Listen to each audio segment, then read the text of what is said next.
प्यारे बच्चों, सुप्रभात। हिंदी की ऑनलाइन कक्षा में मैं पुनः आप सबका स्वागत करती हूँ तथा आप सबके सकुशल होने की कामना करती हूँ। मुझे आशा है कि आप सब अपने विषय अध्यापकों द्वारा भेजे गए गृह कार्यों को समय समय पर पूरा कर रहे होंगे। प्यारे बच्चों, अब तक हम भाषा माधुरी पाठ्य पुस्तक के पाठ 3 हाथी और चिड़िया से संबंधित नए शब्द, शब्दार्थ तथा प्रश्नोत्तर संबंधी लेखन कार्य कर चुके हैं। आज मैं इस पाठ से संबंधित भाषा की बात लेकर आपके सामने उपस्थित हुई हूँ। आशा करती हूँ आप सब ध्यान से सुनेंगे तथा समझेंगे। तो आइए बच्चों, शुरू करते हैं प्रश्न 1 से, जो इस प्रकार है। सही शब्द से वाक्य पूरे कीजिए। प्यारे बच्चों, इस प्रश्न को करने से पहले हमें यह पता होना चाहिए कि वाक्य सिर्फ सार्थक शब्दों को जोड़कर बनता है और सार्थक शब्द वे शब्द होते हैं जिनका कोई ना कोई अर्थ निकलता है, जैसे कि चाय वाय, पानी वानी। बच्चों, इन शब्दों में चाय शब्द का तो कोई अर्थ है, इसलिए वह सार्थक शब्द है, परंतु वाय शब्द का कोई भी अर्थ नहीं है। और जिन शब्दों का कोई अर्थ नहीं होता उन्हें निरर्थक शब्द कहा जाता है।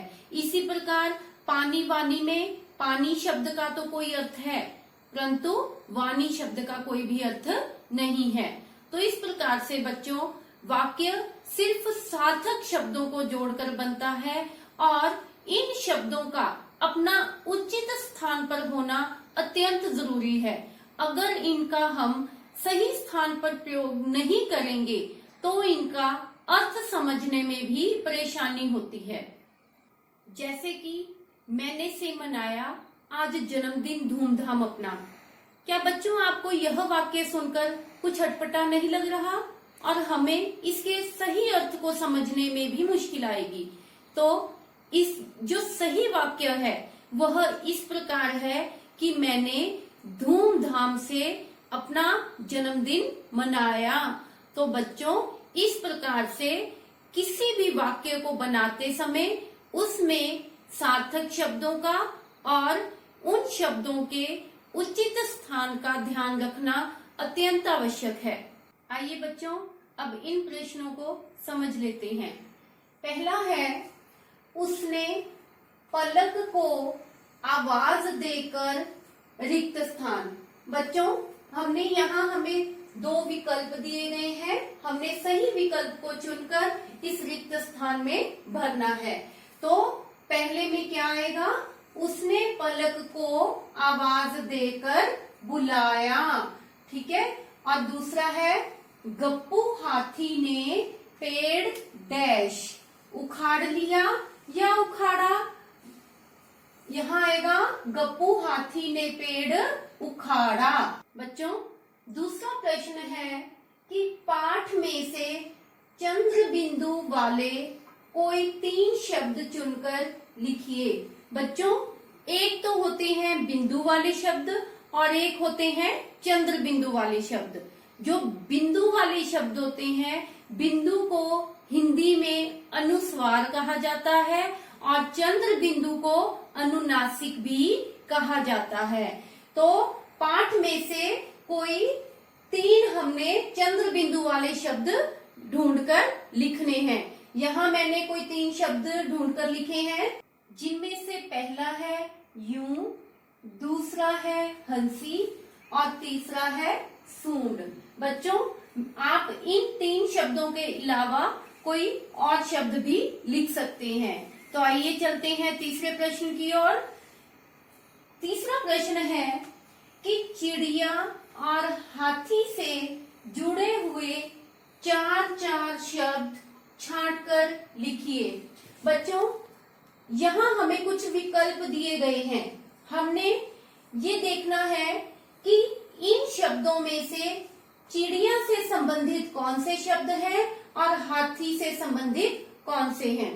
तो आइए देखते हैं। पहला है चिड़िया। बच्चों, पहला विकल्प हमें दे रखा है छोटी तो छोटी कौन होती है? चिड़िया। हाथी तो बड़ा होता है ना, तो छोटी किसके सामने आएगा? चिड़िया के सामने।